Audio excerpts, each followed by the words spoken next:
Start करते हैं। ठीक है। क्लास 8 का मैथमेटिक्स का जो एनुअल टर्म प्रैक्टिस पेपर आ रखा है डीओई की साइट पे, उसे हम आज करेंगे। ठीक है। यहाँ जो अगर हम देखें तो इंग्लिश का जो प्रैक्टिस पेपर है उसके अंदर एनुअल टर्म लिखा है, और साथ में अगर हम हिंदी का खोलते हैं तो वहाँ पर मिड टर्म लिखा है। लेकिन इसके अंदर जो क्वेश्चंस दिए हुए हैं वो एनुअल वाले ही दिए हैं, यानी जो वार्षिक में होने वाला पेपर है उसी का प्रैक्टिस पेपर दिया है पूरा। लेकिन यहाँ पे बस मिड टर्म यहाँ पे मिस मिस हो रखा है। ठीक है। तो यहाँ पे मिस रिटर्न है बस, और कुछ नहीं है। यहाँ पे बस क्या आएगा, एनुअल एग्जामिनेशन लिखा होना चाहिए था। ठीक है, एनुअल टर्म एग्जामिनेशन। तो ये क्लास 8 का जो पेपर है मैथमेटिक्स, उसे आज हम सोल्व करेंगे। आपका जो पूरा पेपर होने वाला है वो 2.5 घंटे का होने वाला है, और इसमें जो है आपका टोटल जो मार्क्स होगा वो 60 मार्क्स का पेपर होगा। इसमें इंस्ट्रक्शन देख लेते हैं एक बार, इंस्ट्रक्शन क्या कह रहा है। तो किसी भी क्वेश्चन पेपर को करने से पहले इंस्ट्रक्शन पढ़ना बहुत ही जरूरी है, कि इंस्ट्रक्शंस हमें ये एक बता देंगे फ्रेमवर्क कि हमें कितने क्वेश्चंस दिए गए हैं और कैसे करना है। ठीक है। तो अगर हम देखें तो सभी प्रश्न इसमें हमें करने हैं। ठीक है। और टोटल जो प्रश्न है वो 16 हैं, और जिनमें जो पूरे खंड है वो 5 खंड है, अ ब स द और ई, इसमें विभाजित हो रखे हैं। इसके साथ ही प्रश्न नंबर जो 1 है उसमें 12 बहुविकल्पीय क्या है, उपभाग है। यानी एक प्रश्न है और उसके जो पार्ट्स हैं 1 2 3 4 5 6 ऐसे 12 तक पार्ट्स दिए हुए हैं, और ये सारे जो हैं 1 मार्क्स वाले क्वेश्चन हैं। ठीक है। तो 1 मार्क्स वाले जो क्वेश्चन हैं वो आपके बहुत ही गेम चेंजिंग देखने को मिलते हैं, कि 1 मार्क्स जो है वो बहुत ही इंपॉर्टेंट हो जाता है। इसके बाद जो 6 प्रश्न दे रखा है वो आपका 2 नंबर वाले हैं। जो 6 प्रश्न हैं खंड ख में वो आपके 2 नंबर वाले हैं, और खंड ग जो है उसमें 3 प्रश्न हैं जो प्रत्येक जो है 3 नंबर वाले हैं। और इसके साथ ही खंड घ जो है वो 3 प्रश्न है उसके अंदर, जो कितने अंक वाले हैं, 5 अंक वाले हैं। ठीक है। तो 5 अंक वाले हमारे पास जो क्वेश्चन है वो 3 है, और 3 अंक वाले 3 क्वेश्चन है, और 2 अंक वाले 6 क्वेश्चन है। तो टोटल अगर हम क्वेश्चंस की बात करें तो हमारे पास 16 क्वेश्चंस हैं, जिसमें 3 हमारे केस आधारित प्रश्न होते हैं।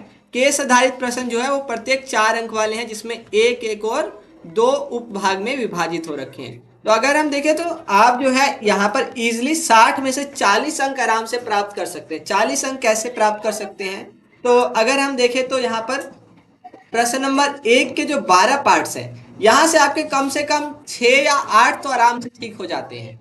क्योंकि अगर आप देखते हैं तो आप कुछ क्वेश्चंस जो है अपने आस पड़ोस से भी पूछ के करते हैं, और आगे पीछे वालों से तो पूछते ही हैं। अगर नहीं पूछते हैं तो टीचर्स भी कई बार आके बता के चले जाते हैं। और उसके बाद अगर हम इसमें देखें तो इसके अंदर अगर 2 अंक वाले जो प्रश्न है उसके अंदर भी आप कुछ ना कुछ तो करके आते हैं। अगर फॉर्मूला भी लिख के आ जाते हैं तो 1 नंबर तो टीचर उसमें दे देता है आपके ट्राई के नाम पे।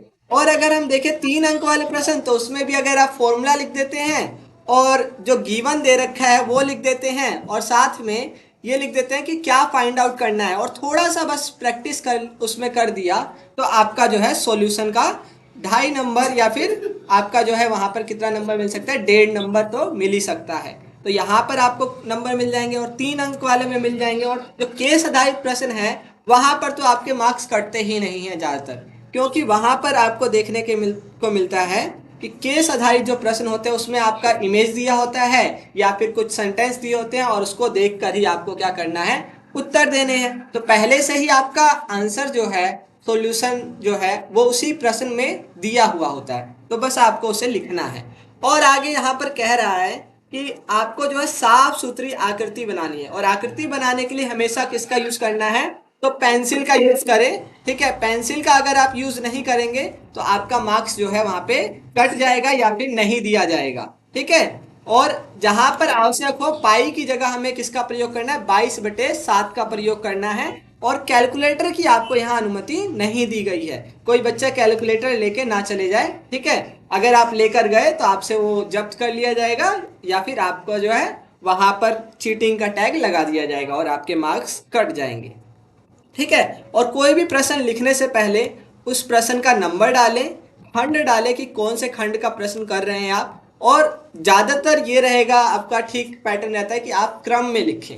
क्रम में यानी कि 1 2 3 4 5 6 ऐसे अगर हम लिखते हैं तो ज़्यादा इफेक्टिव लगता है और आंसर भी देखने में ठीक लगता है। अगर हम इसमें देखें, हमारा जो बना रखा है हमने एक सॉल्यूशन बना रखा है, तो उसमें आप देखेंगे तो यहाँ पर लिखा हुआ है कि यहाँ से सॉल्यूशन स्टार्ट हो रखा है और उसके बाद खंड क स्टार्ट हुआ, खंड क के बाद प्रश्न नंबर 1 लिखा, उसका फर्स्ट पार्ट लिखा और उसे सोल्व कर दिया, फिर उसका उत्तर लिख दिया, फिर एक लाइन खींचे। लाइन खींचने से क्या होगा, आपका जो है क्वेश्चन जो है दूसरा जब स्टार्ट होगा तो वो अलग से नजर आएगा। और ऐसे ही सारे क्वेश्चंस में करना है। और ये क्वेश्चंस जो है, ये लाइन खींचने से क्या होता है कि आपका जो आंसर है वो अलग ही नजर आता है। ठीक है, तो आंसर लिखने के लिए ये पैटर्न अपनाएं ताकि टीचर को भी चेक करने में आसानी हो और अच्छा भी दिखे। तो हम स्टार्ट करने वाले हैं फर्स्ट क्वेश्चन से, जो कह रहा है कि निम्नलिखित में से कौन सा बीजीय सर्वसमीका है, कौन सा अलजेब्रिक एक्सप्रेशन ठीक है, इनमें से बताना है। तो हमने ये पढ़ा है कि a प्लस बी का होल स्क्वायर यहाँ दे रखा है। a प्लस बी का होल स्क्वायर क्या होता है, तो हम देखते हैं a प्लस बी का होल स्क्वायर जब हम करते हैं तो a स्क्वायर आता है, प्लस में b स्क्वायर आता है और प्लस में 2ab आता है। तो ऐसा हमें जहां देखने को मिलेगा वो आंसर हमारा ठीक होगा। अगर हम देखें इसके अंदर तो हमारा यहाँ पर ऐसा कुछ नहीं दे रखा है।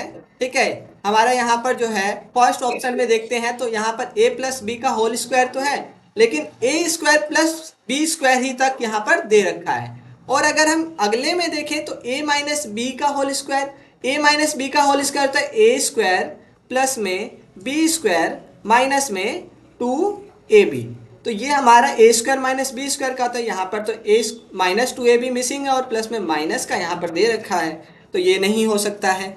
अगर हम देखें अगले में तो a माइनस बी का होल स्क्वायर, तो यहाँ पर हमने अभी देखा कि ए माइनस बी का होल स्क्वायर जो होता है A square plus B square minus 2ab होता है, और यहाँ पर प्लस का 2ab दे रखा है, साथ में यहाँ पे माइनस दिया है, तो ये भी गलत हो जाएगा। ये तीन अगर गलत हो गए तो आपको इजिली पता है कि ये वाला ठीक ही होगा, और ये जो फॉर्मूला है वो ठीक है बिल्कुल।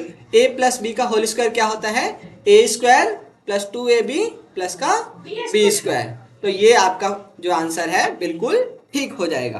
अगला अगर हम देखें तो एक घन का आयतन जो है यहाँ पर दे रखा है, घन का आयतन जो है वो दे रखा है 64 सेंटीमीटर क्यूब। इसकी भुजा की लंबाई ज्ञात करनी है। तो घन का आयतन अगर आपको पता है तो आप आसानी से निकाल लेंगे। घन का आयतन क्या होता है, ठीक है, घन का आयतन क्या होता है 6l स्क्वायर। हाँ, घन का आयतन क्या होता है, देखिए 6l स्क्वायर, गलत। ठीक है, तो यहाँ पर a क्यूब होता है। ठीक है, जो अगर आपने फॉर्मूला याद नहीं किया होगा तो आपका जो आंसर है वो पूरा गलत हो जाएगा। तो आपको क्या करना है, घन का आयतन जो है a क्यूब होता है, इस बात को ध्यान रखना है। ठीक है, घन के आयतन को अगर आप याद नहीं रखेंगे तो आपका जो आंसर है वो भी गलत आएगा और 1 मार्क्स ऐसे ही कट जाएंगे। इसलिए बोला गया है कि जितने भी फॉर्मूले दिए गए हैं, ठीक है, जो आपका दे रखा है इसमें मेंसुरेशन वाले चैप्टर में, ठीक है, उन सबको याद कर ले, क्योंकि वहां से आपका 1 मार्क्स का तो पूछा जाना ही है। तो अगर हम 64 देखते हैं, 64 जो है वो किसका क्यूब है, तो हम देखते हैं 64 जो है किसका क्यूब है, हमारा 64 किसका क्यूब हो जाता है बताइए, तो 4 का देखते हैं।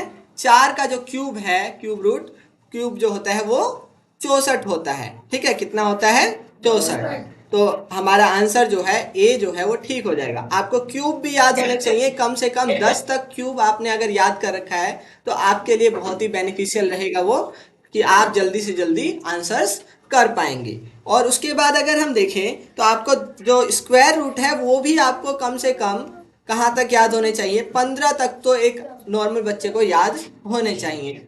ठीक है, जो आपको बहुत ही हेल्पफुल रहेगा। इसके बाद अगर हम बात करते हैं तो हमारे पास आता है अगला जो है वो आता है हमारा कि किसी संख्या का जो 5% है यदि 10 है तो वह संख्या ज्ञात करें, कि वो संख्या क्या होगी। यदि किसी संख्या का क्या है 5% कितना दे रखा है, 10 दे रखा है, तो किसी संख्या का यानी x का 5% कितना दिया है, 10 दे रखा है।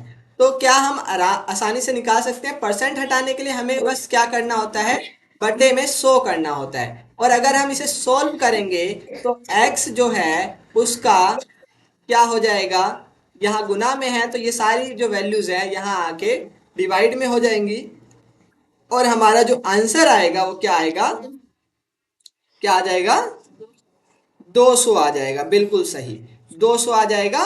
ठीक है, तो आपको बस ये याद रखना है कि क्वेश्चन में जैसे जैसे बोला जा रहा है वैसे वैसे आपको सोल्व करना है। यानी किसी संख्या का, यानी किसी संख्या, मान लो कोई संख्या है उसका 5% जो है हमारा कितना दे रखा है, 10 है। यानी कोई संख्या मान लो x है तो x का मतलब आपको पता है कि गुना होता है, का मतलब क्या होता है, गुना होता है।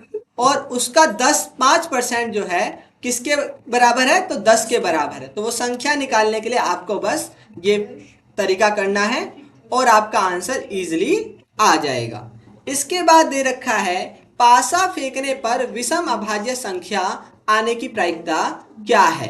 कि कोई पासा अगर हम फेंकते हैं तो उसमें विषम अभाज्य संख्या आने की प्रायिकता क्या है।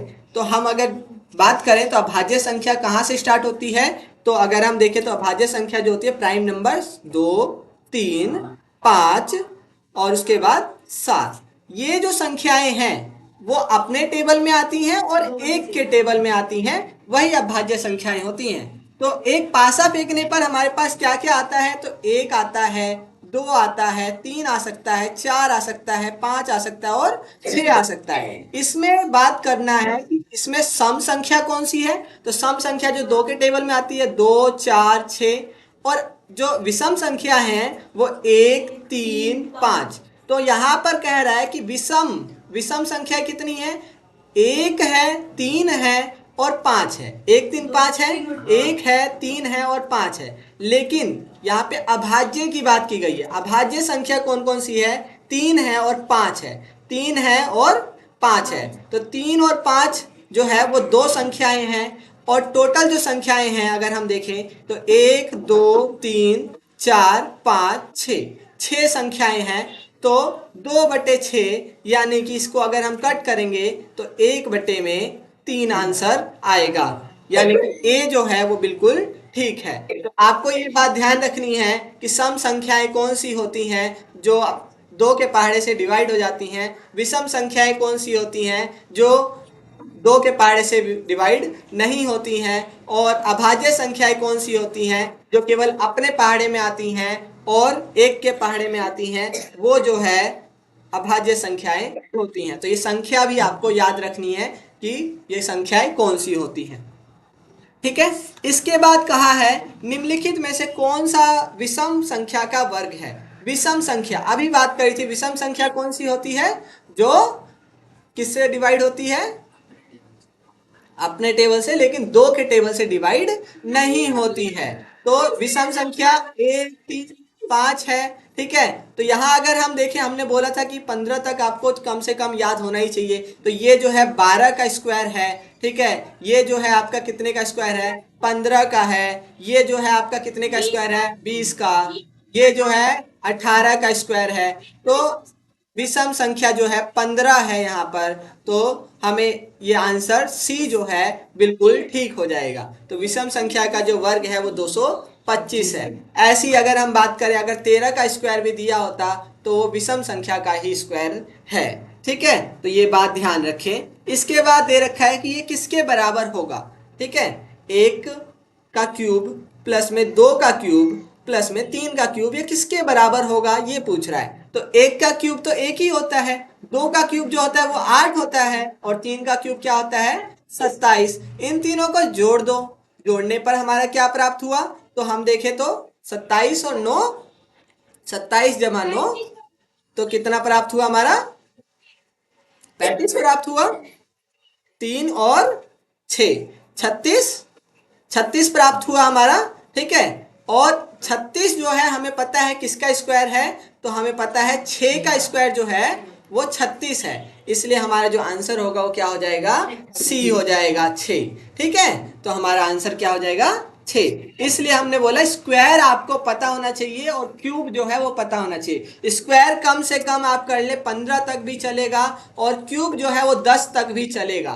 ठीक है, ये अगर आपको पता है तो आपका कैलकुलेशन स्पीड बहुत ही फास्ट हो जाएगा और बहुत जल्दी आपका पेपर हो जाएगा। और पेपर जल्दी करने का बस यही फायदा होता है कि आप दोबारा से क्या कर सकते हैं, उसे रिवाइज कर सकते हैं और चेक कर सकते हैं कि कहीं आपने कोई क्वेश्चन छोड़ा है या नहीं छोड़ा है, और कहीं आपने कहीं मिस्टेक तो नहीं कर दिया प्लस माइनस का।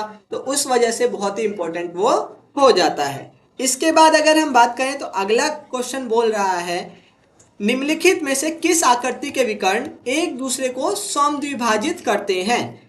किस आकृति के विकर्ण एक दूसरे को समद्विभाजित करते हैं? कौन सा ऐसा आकृति है जिसके जो विकर्ण है, विकर्ण जो है डायगोनल्स, ये ऐसे होते हैं, ठीक है, ये जो है एक दूसरे को समद्विभाजित करते हैं। तो हमें पता है वर्ग जो है एक ऐसा है जिसके विकर्ण जो है वो क्या करते हैं, एक दूसरे को समद्विभाजित करते हैं, ठीक है। तो हम ये यहाँ देख सकते हैं आंसर जो है, हमारे आंसर की में भी ये सब दिया है। अगर आपको आंसर की चाहिए तो हम भेज देंगे, ठीक है, उसे आप देख सकते हैं, चेक कर सकते हैं और एक बार खुद ट्राई करेंगे। जब तक ट्राई नहीं करेंगे तब तक आप जो है ज़्यादा कॉन्फिडेंट नहीं हो पाएंगे। तो एक बार खुद ट्राई करें, ठीक है, सोल्व करने का, और उसके बाद रीचेक करें कि आप कितना कर पा रहे हैं, आप कहाँ पर कम कर पा रहे हैं, ठीक है, कहाँ आपके कम नंबर आ पा रहे हैं, ठीक है, कौन सा क्वेश्चन में सबसे ज्यादा प्रॉब्लम आ रही है, और उसके बाद ही आप जो है आगे कर पाएंगे, ठीक है, अच्छे से। अगला दे रखा है, देखिए आठवां क्वेश्चन जो है वो कह रहा है, ठीक है, आठवां क्वेश्चन क्या कह रहा है, संलग्न पाई चार्ट टीवी पर विभिन्न प्रकार के चैनल देखने वाले दर्शकों की जानकारी दर्शाता है कि इस प्रकार के कार्यक्रम सबसे ज्यादा देखे जाते हैं। तो आपको यहाँ दिख सकता है कि मनोरंजन के कार्यक्रम जो है वो 25% देखने को मिल रहे हैं, ठीक है। तो 25% हमें देखने को मिल रहा है कौन सा, ठीक है, कौन सा देखने को मिल रहा है, मनोरंजन के कार्यक्रम। लेकिन क्या ये 25% ही होगा, ठीक है।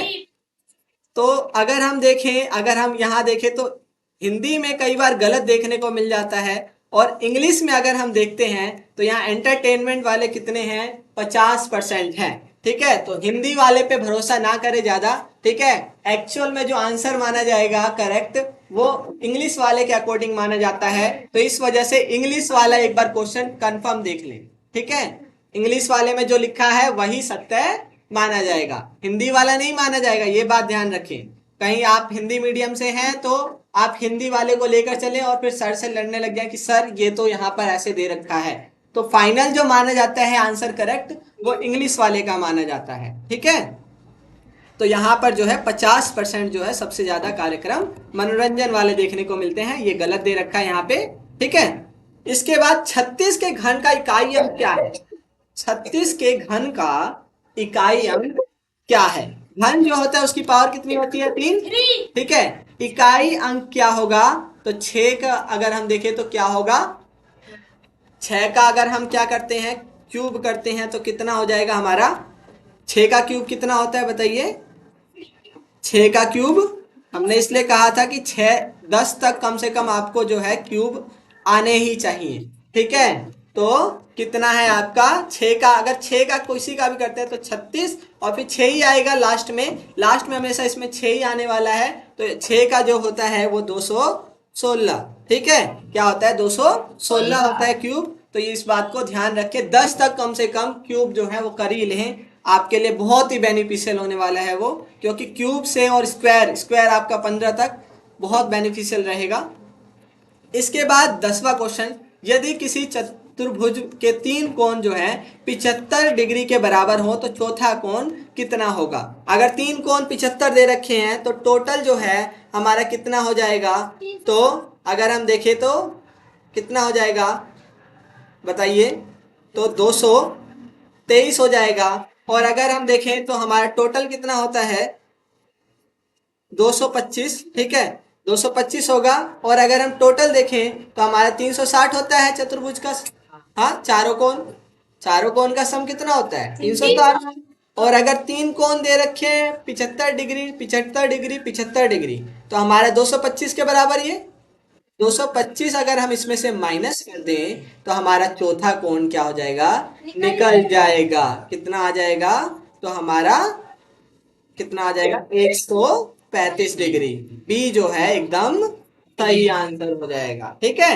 इसके बाद इसमें बताना है कौन सा सत्य नहीं है। कौन सा सत्य नहीं है तो आप कैसे इसे बता सकते हैं, तो देखिए यहाँ पर नीचे के वैल्यूज क्या हैं, सेम है, 3 5 है, 5 3 है, 1 2 है, 2 1 है, तो ये तो सेम ही आने वाला है। ठीक है, आपको बस इतना ध्यान रखना है कि इक्वल जो है ये तो बच्चे के जैसा क्वेश्चन हो गया कि 1 + 1 कितने होते हैं, तो 2 होते हैं, और इधर भी अगर हम 1 + 1 करें तो 2 ही होंगे, 2 बराबर 2 होगा। अगर हम 1 + 2 करें या 2 + 1 करें तो बराबर ही आने वाला है। ठीक है, तो यहाँ पर देखिए क्या कर रखा है, यहाँ पर 2/15 है, यहाँ पर भी 2/15 आएगा। यहाँ अगर हम माइनस करते हैं तो यहाँ देखिए वैल्यूज जो है वो क्या है, सेम ही है लगभग। ठीक है, और 1/3 है, गुना में हो जाएगा 5/2, और ये हो जाएगा अपना 5/2 ही दे रखा है। ठीक है, तो क्या हमारा ये आंसर्स देखो ठीक आएगा, क्या ठीक आएगा, तो हमारा जो है ये जो बी है वो क्या हो जाएगा, इसका आंसर हो जाएगा। इसमें सेम दे रखा है, इसका मतलब ये नहीं है, माइनस में हमेशा उल्टा हमारा देखने को मिलता है रिलेशन, प्लस में तो हमारा ठीक देखने को मिलेगा। लेकिन अगर हम 1 + 2 करते, 1 - 2 करते हैं और 2 - 1 करते हैं तो हमारे आंसर्स बिल्कुल ही अलग आएंगे। 1 - 2 करेंगे तो क्या आएगा, तो हमारा माइनस का 1 आएगा, और 2 - 1 करेंगे तो प्लस का 1 आएगा। तो ये जो है सत्य नहीं है। ठीक है, तो 11वां जो है पहले का, उसका आंसर हो जाएगा बी। ठीक है, एक सेकेंड।